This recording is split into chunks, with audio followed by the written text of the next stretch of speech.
The topics and opinions expressed in the following show are solely those of the host and their guests and not those of W4CY Radio, its employees, or affiliates. We make no recommendations or endorsements for radio show programs, services, or products mentioned on air or on our web. No liability, explicit or implied, shall be extended to W4CY Radio or its employees or affiliates. Any questions or comments should be directed to those show hosts. Thank you for choosing W4CY Radio.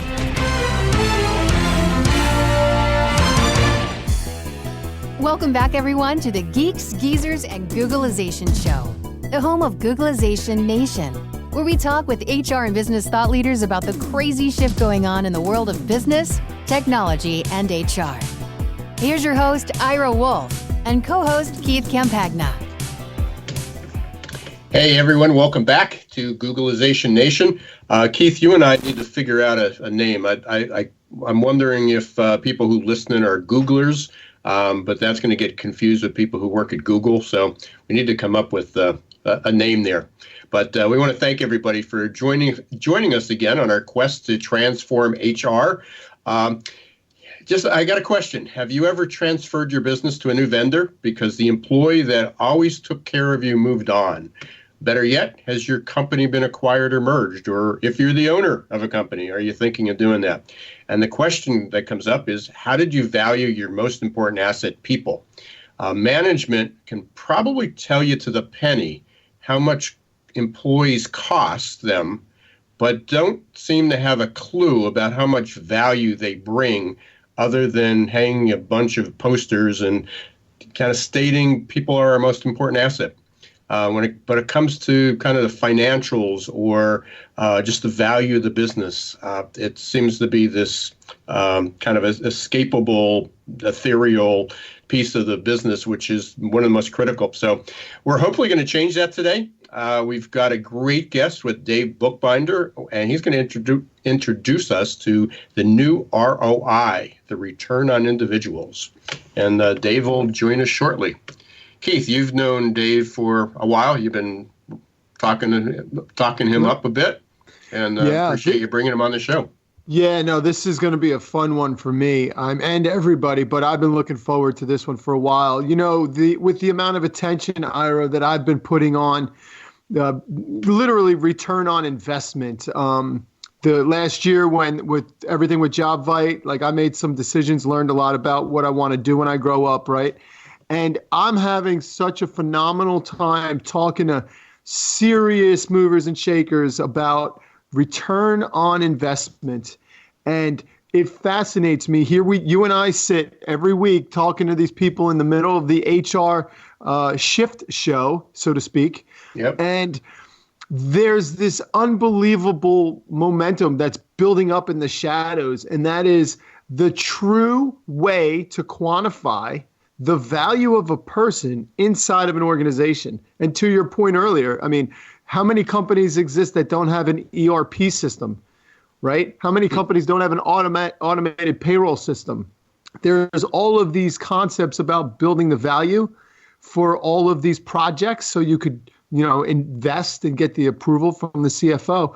And nobody has been spending time, at least historically speaking, on what is the value of an individual inside of an organization.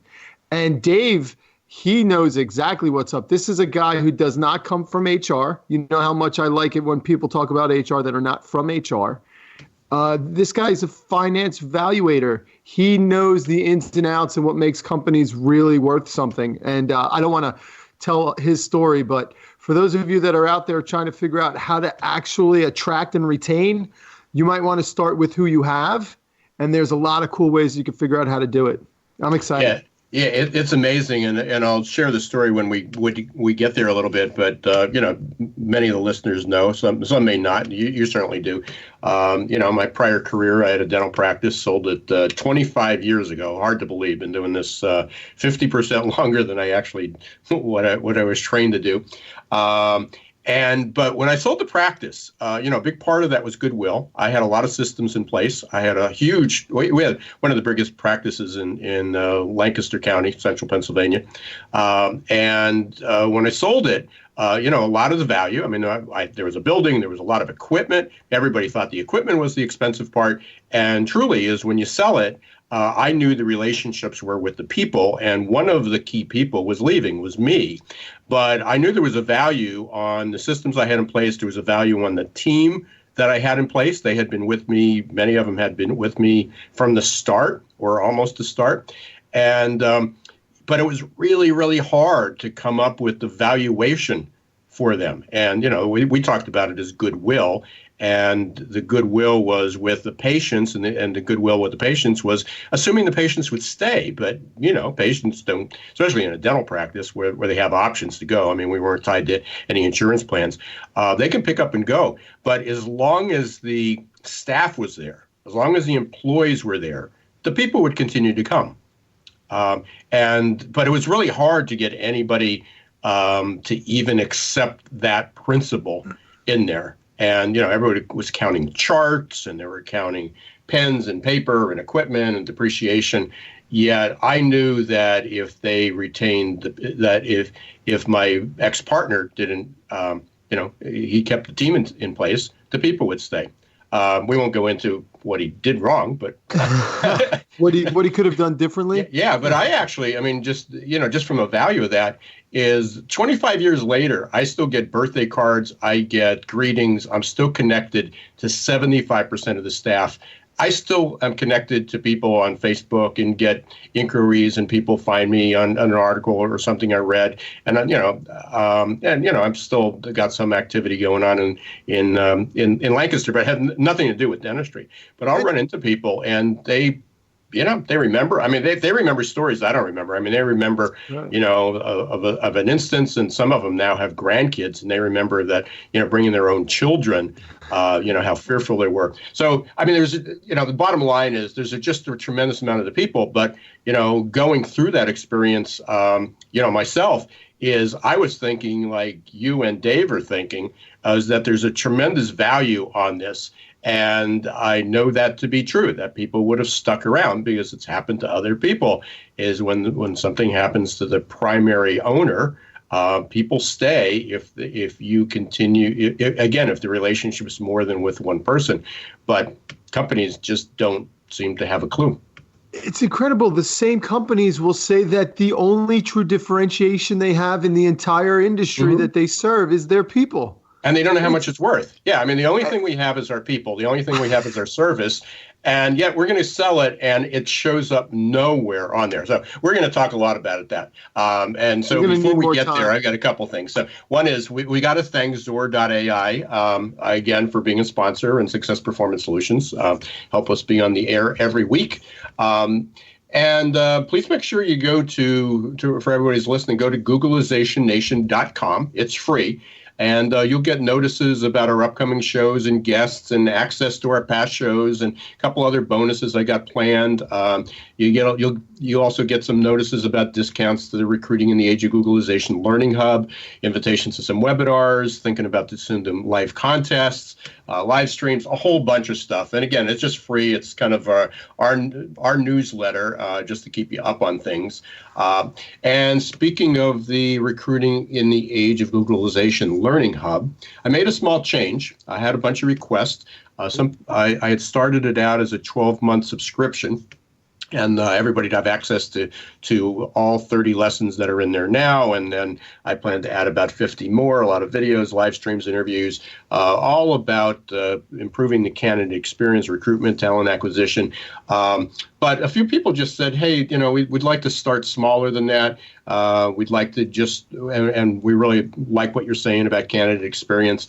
So I carved that part out. I just launched it the other day. And in fact, if you go to successperformancesolutions.com, that's successperformancesolutions.com, top button in the header, just click on it, and it'll take you there. It's now just the candidate experience. I'm offering that as a part, just the candidate experience section. There are 27 videos there now. By the end of the month, there'll probably be 3 more. It's approved for 3 SHRM professional development credits too. So, and you've got 90 days to do it. So, and by the way, have we figured out, congratulations on all that stuff, dude. But have we figured out how to help get those HR listeners credits for listening to the podcast? Yeah, we're going to put that in there. Part of it is just the time. We got to take each podcast, and I got to load it into the Learning Hub, and then we got to. You're gonna tell us all about it. Yeah. So yeah, we're getting there. It's just all right. It's just time, but that's hopefully within the next few weeks it will be there, and we'll definitely be able to do that and offer it for SHRM credits. What else? So now. Yeah, most important thing I got. Not most important. Most important thing is getting Dave on the air. But one more announcement. I didn't mention about the book. Less than 3 weeks, February 4th. That's 2 weeks. 3 weeks yesterday. My new book will be out. Recruiting in the Age of Googleization Edition 2.0. Actually, it's only 2 weeks.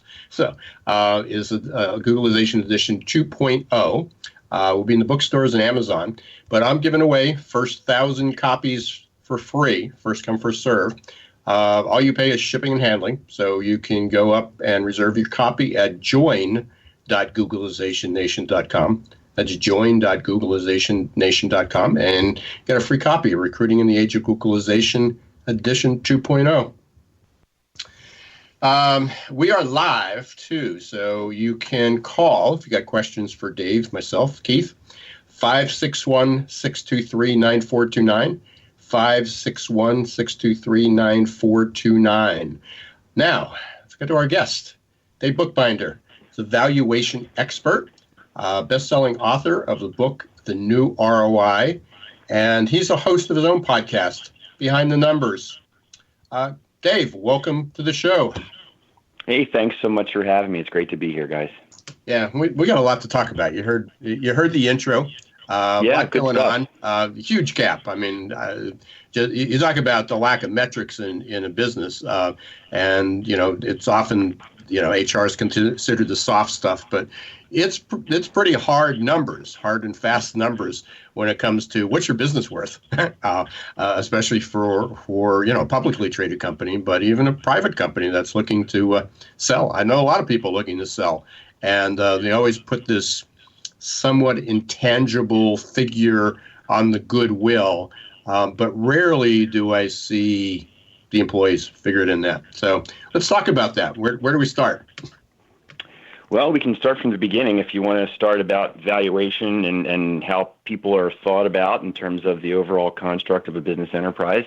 Yeah, perfect. Perfect place. Yeah, so tell the audience, Dave, where you came from, because it's conversations like these that executives tend to kind of brush to the side, and you are not, because they feel it's like an HR fad, another HR fad, right? But that's not the case with you. So the more the merrier with regards to how you got here. Thanks. Yeah, and that's a great way to start, actually. So thanks for that. Maybe set the frame by talking about my background and how the book came about, because to your point, I'm told regularly by folks in the HR space that what really resonates with them, with regard to the message around the book, is that I'm not a typical person who'd be talking about these kinds of things. I'm a finance person by background. I've spent my entire career in corporate finance. I've got several professional designations in the field of business valuation and valuation of intangible assets. And over the course of my career, I've helped literally thousands of companies with matters pertaining to valuation and valuing their businesses and their IP. One of the intellectual property assets or intangible assets that I valued throughout my career is human capital. And I was take a little detour here for a second. I was a single dad for a long time and wound up working for some bosses that were really great, understood what the challenges are being a single dad. And I will tell you that I was super engaged working for them. I'd walk through fire for them. When you talk about discretionary effort, there wasn't anything I wouldn't do for them. Also had the opportunity to work for some folks who were not quite so nice, not quite so considerate, who might do an eye roll if I had to go pick up a sick kid at 3 o'clock in the afternoon. Hey, it must be nice to leave the office at 3 o'clock when the rest of us are here, not understanding at all what that meant, or that I'd be back online after the kid went to bed and so forth. But when I think about how we value human capital in the valuation world and living it as an employee and as a human being, it occurred to me at some point that the methodologies that we use, in my opinion, don't really tell the whole story. And I didn't really do much about it for quite some time. And then one day, from some inspiration from some colleagues, decided I was going to write an article about how people really should be valued differently. And I need to be super careful because I didn't want to throw any stones at my profession and talk about, we don't do it the right way, and had to be careful not to throw stones at the accounting profession because people don't actually appear on a financial statement, even though most people are considered the most valuable asset, right? That's a whole other topic. Anyway, I wrote this one article, and the article got some traction, and it became a series. Then it became an online community, and then the book just sort of happened. It happened organically. I never sat down and said, I'm going to write a book about this stuff, but the book really documents my journey to understanding that people really are a company's most valuable asset, which was always my personal belief. And the book is the story about how I was able to, dare I say, document certain data and other opinions on why that's actually the case empirically. So I've got a question for you, and this is something that I think, candidly, Dave, I think I've been waiting until the podcast to ask you. I have it somewhere in the back of my head that there were laws written in the 60s or maybe 70s that says that a corporation, by legal definition, is not the it's not the employers, and it wound up becoming, I think it's legislation, and the outcome of that was that CEOs could run businesses unethically without having to worry about that becoming a personal matter. And I don't know if that was the original intention, but it certainly took place. And ever since you and I started talking and you opened my eyes to this, I wonder if the reason why human capital was never a part of the financial capital reports or the valuations, because it was never supposed to be there in the first place. Like, am I trying to put a square peg in a round hole, or is there something to that? You may be. I don't think it's as maybe nefarious as anything like that. In fact, when I first entered my career in valuation, the assembled workforce did in fact appear on the balance sheet. It was subsequently removed, and human capital, or the assembled workforce, if you will, gets subsumed into Goodwill. That's where the human capital winds up today. So it's not a specific line item. I personally believe that people are the most valuable asset, and my hope is that at some point there will be a line item on the balance sheet that speaks to human capital, and I happen to believe it's going to happen. So, Dave, I mean, you brought up Goodwill. I mentioned that earlier. Certainly, when I sold my business, that was a huge part of it. I mean, yeah. in fact, that was a fraction of it, because that's where the revenues came from. The revenues didn't come from the equipment sitting there. So, how is what you're doing different? Is it just an extension of placing a value on Goodwill? Or how have you extended that? Yeah, so let me explain how the assets wind up on a balance sheet. And Goodwill is a big part of a lot of transactions. We're involved in valuing intangible assets most of the time after a business is acquired. So deal's closed, we know what the purchase price is. There may be value ascribed to, we'll call it the hard assets. And then whatever is left over between the purchase price and the value of the hard assets goes into what we'll call an intangible asset bucket. So we value what's called the identifiable intangibles, and the usual suspects of identifiable intangibles are things like customer relationships, trademarks and trade names, and technology assets. And whatever is left over after the valuation of those identifiable intangibles winds up in Goodwill. The way the assembled workforce is valued, it's a methodology that's called a cost to replace method. And basically, for the folks in the HR community who are listening in, they can probably relate to it because it looks largely like a turnover calculator. And we calculate the value of the assembled workforce for one reason only. It's considered to be a contributory asset. And what that means is that, for example, the value of your customer relationship asset wouldn't be as valuable if you didn't have an assembled and trained workforce in place to service those customers. So we calculate the value of the workforce essentially to ascribe a rental charge against the value of the customer relationship asset. That's what happens. I personally don't believe that captures the whole story. There are a lot of others who also share my view. Many of them are in the book, but interestingly enough, several of my new ROI colleagues and I did a keynote webinar with an organization called BVR, Business Valuation Resources. And they invited us to bring this new ROI construct to the business valuation community. And they told us it was one of the most highly attended webinars that they've ever done, and the interaction with the audience was just phenomenal. So I think there's a growing consciousness about how we in our profession may actually start to think about human capital.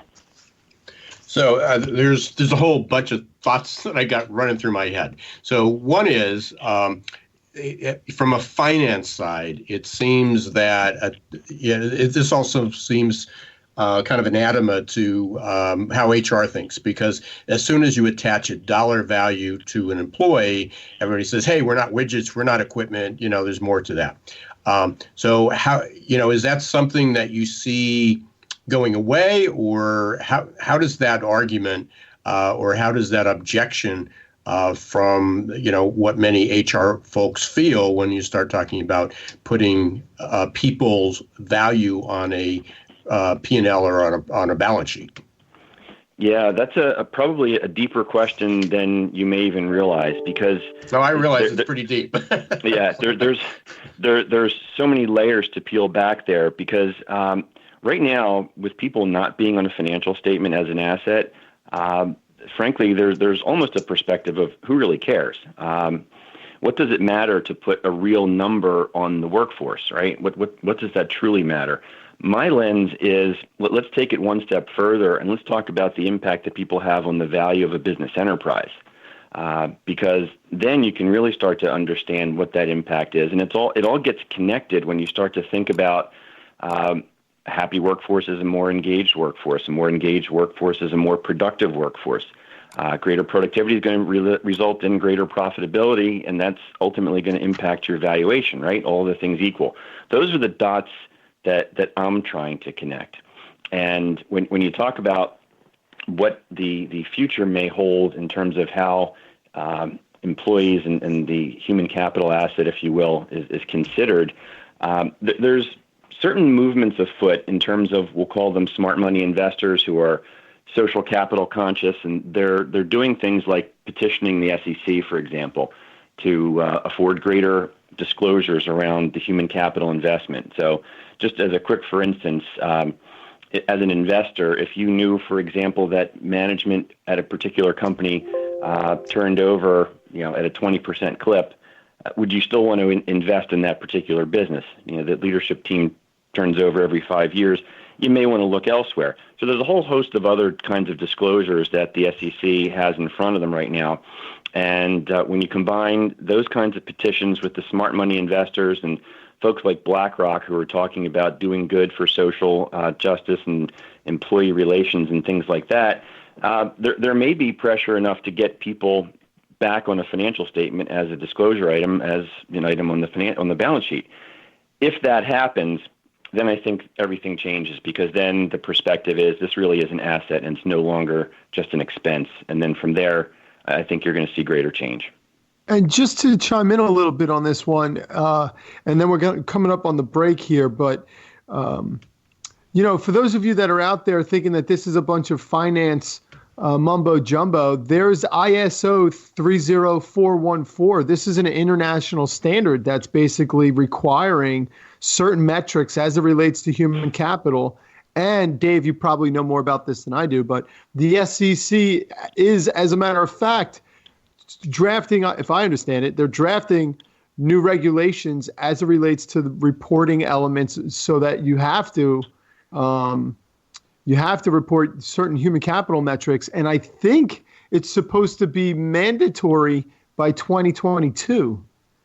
So this is stuff that's really happening. This isn't just some sort of idea that you need to maybe pay attention to. Yeah, there's definitely a groundswell, and it's not just me talking about it. Obviously, there are a whole host of others. The way some of my new ROI collaborators describe it is that we're all climbing the same mountain. We're all just coming up different sides, but we all have the same goal. Yeah. And Again, there's a couple things when we come back from break I definitely want to talk about, especially moving more to a digital world and AI. But one of the things, just to kind of tease that out, would be that you mentioned something about valuing your business, but knowing that, and again, workforces are still struggling to figure this out. You've got a workforce of median age is 53 years old. You're selling the business. What's the likelihood of many of those people being around for 5 or 10 years, and how would that affect those relationships? And again, that's not uncommon. There's many businesses that way, and that's certainly one of the reasons that I've heard this said to me face to face. I'm thinking to get out of my business because it's just going to be too hard to replace all these people. Yet they put a significant value on current day value with those people in place. But in 3 to 4 years, what's the value of that business when 3/4 or half of their workforce leaves? And that's what you're talking about, right? That and a whole host of other things. What you're referring to there is basically the loss of institutional knowledge. And it's a subtle thing, but even if you have a planned exit and an employee is transitioning out, and you do your best to capture all the mind share and document their day-to-day and hand off all their duties and relationships to clients and other company personnel, there's still things that they know, real subtle things like their boss's proclivities and how the boss likes to receive information. Who do you go to when you need a certain supply? Things like that. And it's a subtle shift, but that institutional knowledge walks out the door and you don't get it back. And that definitely impacts the business. Yeah, and it just raised another question. We had a great guest last week, Charlene Lee. We talked about the disruption mindset. So when we come back, I want to talk a little bit about how AI may accelerate this or disrupt it or change it. Also about a lot of companies going through a transformation themselves. That certainly affects the value of the people and so much more. Hey, you are listening to the Geeks, Geezers, and Googleization show. We're with our guest, Dave Bookbinder, a valuation expert, author of The New ROI. Fascinating conversation. We're just literally scratching the surface here. We're going to take a short break. We're going to hear from our sponsors, Zor.ai and Success Performance Solutions. So stay right where you are. We'll be back in 2 minutes.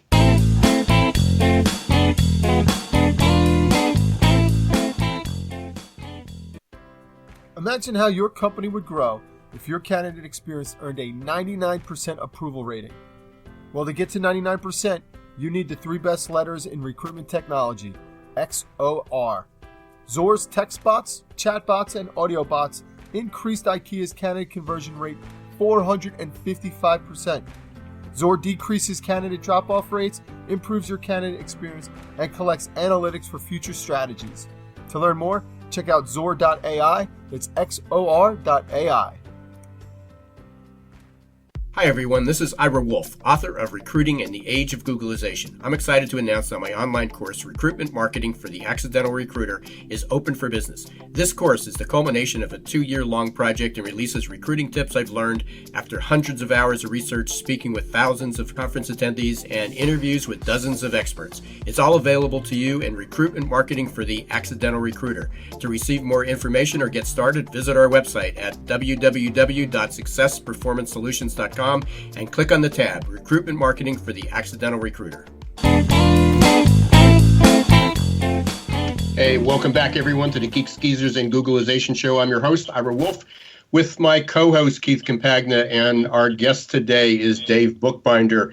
We're talking about valuing the most important asset within a company, which is people. We've been talking about it for decades, as long as I've been in this business and even before. Yet it finally seems that with Dave's work and some of his colleagues, we're starting to break the ice on that. But there was something that's kind of Dave mentions. It's at the top of his webpage. I read this. I actually put it out as a link earlier on LinkedIn to promote the show. And his statement is, the value of business is a function of how well the financial capital and the intellectual capital are managed by the human capital. I think that's pretty profound. And then he closes with, you'd better get the human capital part right. So let's talk about getting the human capital part right. Dave, you mentioned before, and I'm fascinated with this because, again, there's so many studies that are out there. I was writing an article on motivation this morning, and, it's like, what's the cost of low employee engagement? What's the cost of low motivation? What's the cost of turnover? There's millions of stats of what it costs to replace people, but it doesn't necessarily accurately put a value on the people that you have. It's no different than what's the value of my home, what's the value of my car, when it's working versus if it burns down to the ground. So it seems like if I lose it, here's what I lose, but nobody seems to know if I keep it and I maintain it and I nurture it, what's it really worth? And that's kind of the direction you and the industry is moving, right? Well, I certainly hope so, because as I mentioned, I think there are things that we can include in our calculations to allow them to tell more of the story. So right now, like I said, the analogy for our methodology is somewhat like an HR turnover calculator, just the cost to replace. And it doesn't consider any of the indirect costs. So I think at a minimum, and I talk about this in the book, that you can probably consider a lot of the indirect costs, but I think where the real fun gets into the conversation when you start factoring in things like an engagement or disengagement factor. Because as you just alluded to, if you've got an engaged workforce, it's certainly going to be more productive, and that's where you're going to get the discretionary effort, and that's where you get the real big impact on profitability. It seems like engagement in the U.S. and frankly worldwide has been roughly around 1/3, right? So the way I like to think about engagement and talk about engagement is I use like a lifeboat analogy. So imagine your company is a lifeboat, and you're heading towards safety, and you've got 3 people in the front who are fully engaged and they're rowing hard and trying to get to that destination. There may be 4 people in the middle who are just kind of kicking back, looking at the icebergs, and there's another 3 in the back of the boat who are trying to sink you.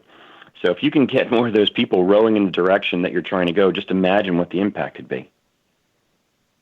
For sure. And I think that's a direction that, one of the things that you mentioned before, even on replacement costs. I mean, I'm certainly not an advisor on this, and probably my weaker points is probably finance.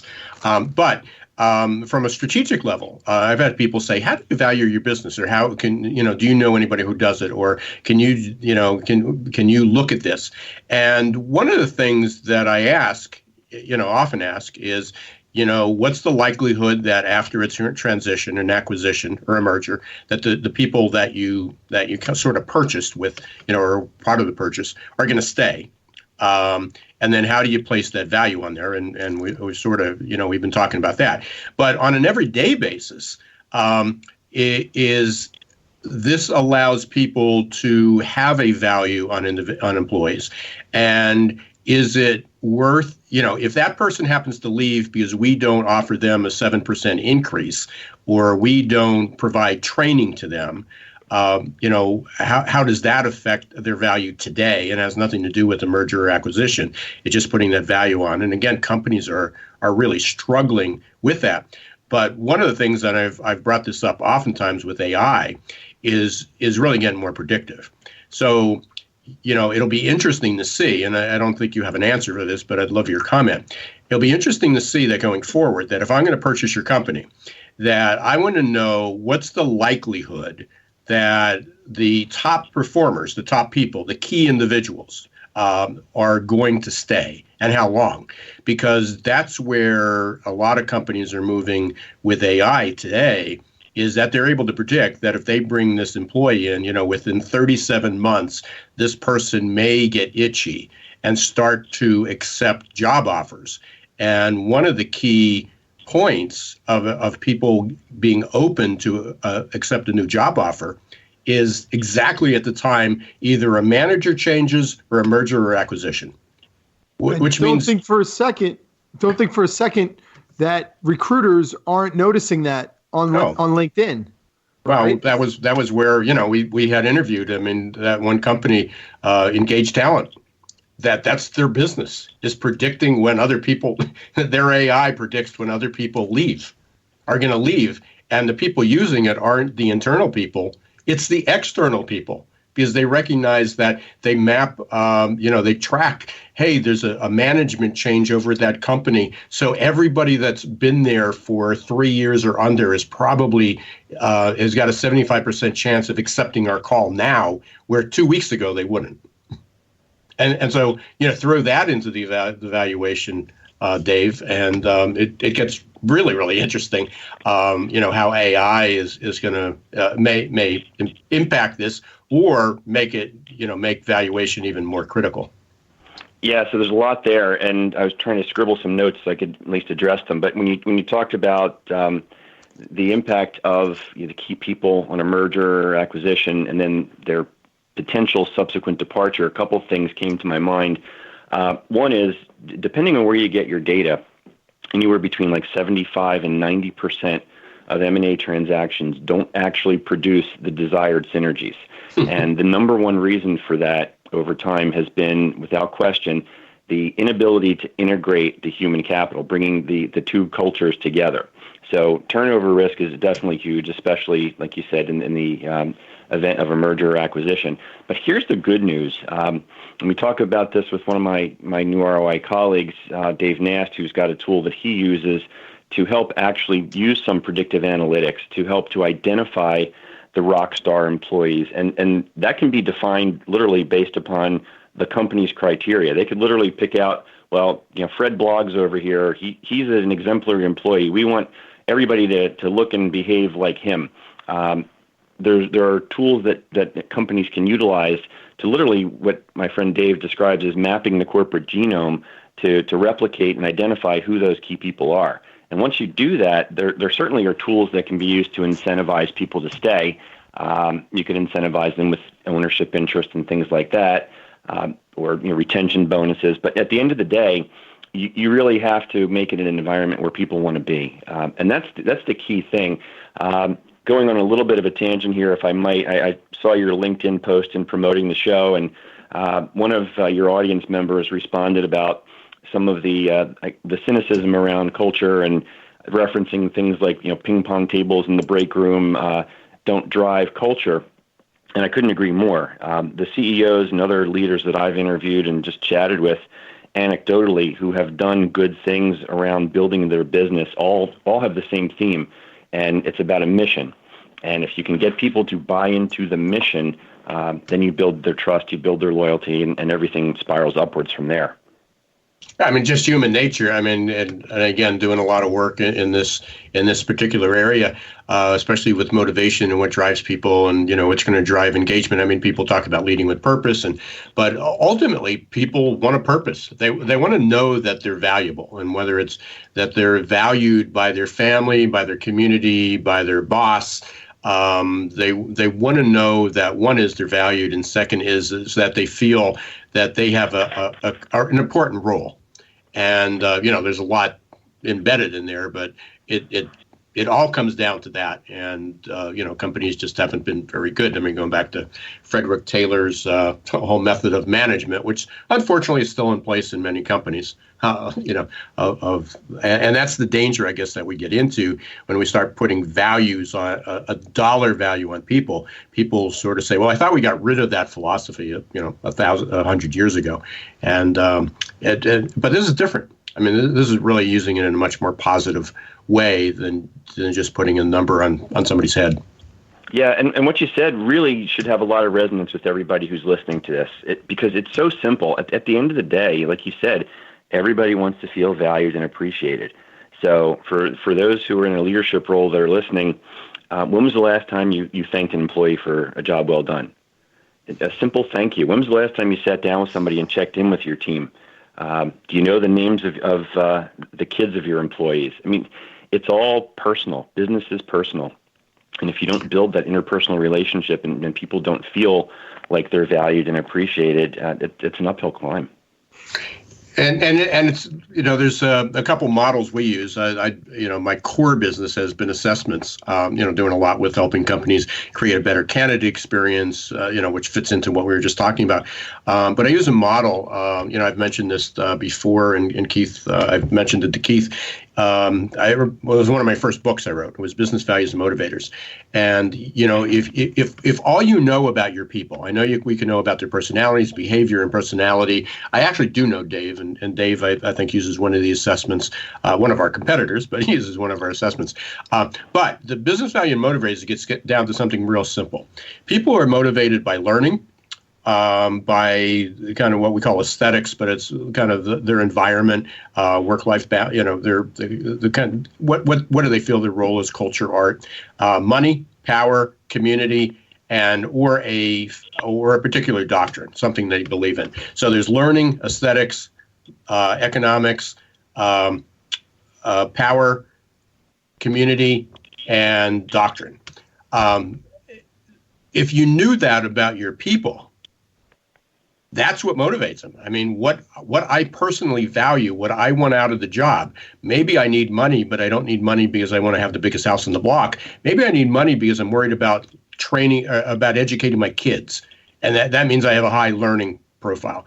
Or maybe it's because I just want to own them. I just want to own the biggest toys on the block. Or maybe I want to be a philanthropist. What's in it for people? And that's ultimately what it is. It's what's in it for me. So there's a lot of ways to get there. And it's good that people are starting to at least pay attention, because if you don't pay attention, then nobody cares. Exactly. And the part that freaks me out is that this is how people have been driving business revenues the entire time. It's like the mantra, and I know that I just sound like another person who's worked for a company who hasn't followed through on putting their people first, like the brochures say they do, but like it seems so obvious. And Dave, you mentioned how you better get the human capital part right. Where do you see the value of human capital as it relates to or compares to intellectual capital and financial capital? I personally think it's the most valuable asset. And unfortunately, right now, the methodologies, like I alluded to, that we have to adhere to don't give us the ability to demonstrate that. But that's my personal belief, and like you're saying, a lot of other folks do as well. And I know we're getting close to the end here. I think we are anyway, but I just want to make sure that I cover this one point, because it's really worth sharing, because we started about the journey of this new ROI book and the whole process. It was really a quest to understand that what we all described as our intuitive belief on this matter really is the truth. And there's a whole host of data that's available if you go looking for it, that really clearly demonstrates in terms of the way certain mutual funds have been put together from an investment style and others, where it's so blatantly obvious that companies that are doing the right things around their workforce, making the investments in training, doing the right things around culture, we'll call them the great places to work, they outperform their peers. And that's the reason for it. It's the people. Yeah. Is there an example of a company or two that you can mention that has, not that they value their company, not that they got great engagements or they won the best place to work award? I can say that 3 times fast.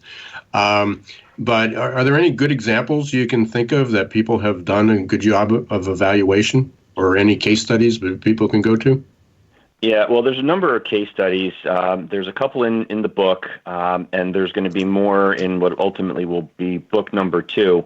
And I'll be honest with you, I'd rather not talk about any of the publicly traded companies. I think I'm precluded from talking about those kinds of things. But what I can tell you is that from the CEOs that I've interviewed, and we're talking about this culture shift, it starts with them becoming intentional. It's not just, okay, we're going to tell people, hey, we're going to do some new things here and we're going to value you. It takes time, and it has to get baked into the DNA of the organization where people start to believe you. One CEO who I mentioned in the book implemented a no a-hole policy. I don't want to say the word and get bleeped, but we all know what that means. And the interesting thing is they enforce it. And they've created an environment there where the people truly understand and believe that leadership is all in on culture, that they are doing the right things They demonstrate it every day in every possible way. And what the company has seen as a result of that directly is increase in sales, increase in profitability, decreases in absenteeism, better safety records, every metric. They've won awards. It's directly correlated, and they will tell you all day long it's a result of their intentional effort to reframe the way they run their business. And I think this is an indirect measurement, and you may be doing it already. But it's not only valuing the people, but it is putting a value on the culture. If the culture is in place and it's not driven by one charismatic leader, which doesn't mean that's where it's not sustainable, but putting a value on the culture of the company would be huge as well. Kind of a valuation. I don't know where that's headed. Yeah, that's another good topic. But there are some folks out there, some who I've collaborated with, who are doing the correlation of culture and value and aligning brand and culture and what that means and coming up with coefficients of engagement. And my hope is at one point, somewhere down the road, when people are back on a financial statement, we'll be able to do some good correlation analysis and understand the impact of growth in key metrics inside the organization and growth in their equity values relative to their investment in people, and also capture that little nuance around the engagement coefficient and bake that into some of the formulas that we use to not only value people, but to also value a business enterprise.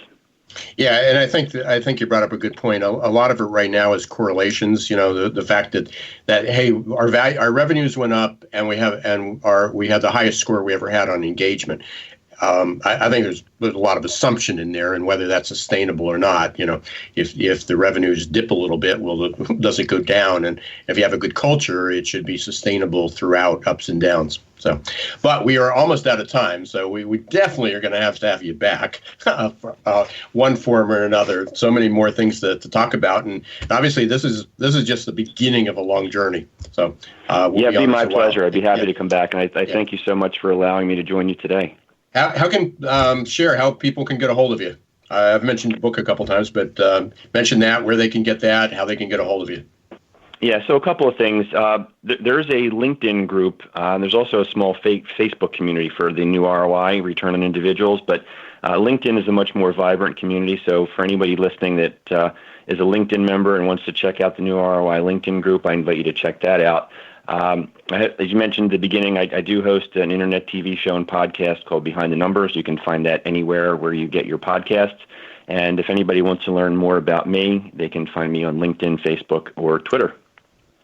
Dave, we just met less than an hour ago, and it's been fascinating. So I'm sure you and I will be doing a lot more talking. I know you talk frequently with Keith, and definitely a conversation to be continued. So thanks very much. Very enlightening.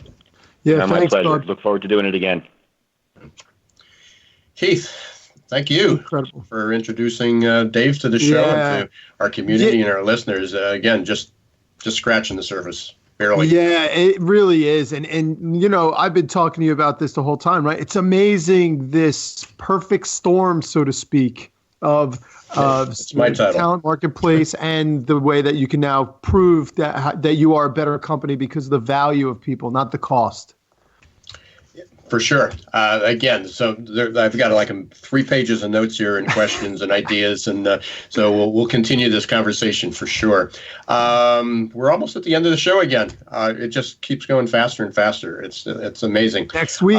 Next week we've got Jason Averbook, so from LeapGen. Again, top guy. I mean, Jason's super good, and it'll be again fascinating. So be here next week. I want to thank everybody again for listening to the Geeks, Geezers, and Googleization show. We really do value you. We know we have a lot of other places to listen and participate. So don't forget to go to GoogleizationNation.com and sign up. You'll get notifications of our upcoming shows like next week's Jason Averbook. We got a full slate in, I think we're booked up through March. There might be one opening yet, and we got some very, very interesting people coming on board. But within Googleization Nation, you'll get notified about the live streams. Didn't do one this week, but did 5 in the last week. Some webinars we're thinking about doing. Keith and I are going to do one on ROI. Live stream, and you got to give me the date. Looking at doing a couple contests and kind of juicing this up a bit. And remember to kind of order Recruiting in the Age of Googleization Edition 2.0, and you can get that at join.googleizationnation.com. Keith and I, we're always interested hearing from you. I know we don't hear a lot during the show, but we do get a lot of comments LinkedIn, so keep them coming. We got a nice review this week as well. Let us know how we're doing. If you want to be a guest or a sponsor, share that too. You can go up to geeksgeezersgoogleization.com. There's a form up there. You can contact us directly. Thanks again to Zor.ai, Success Performance Solutions.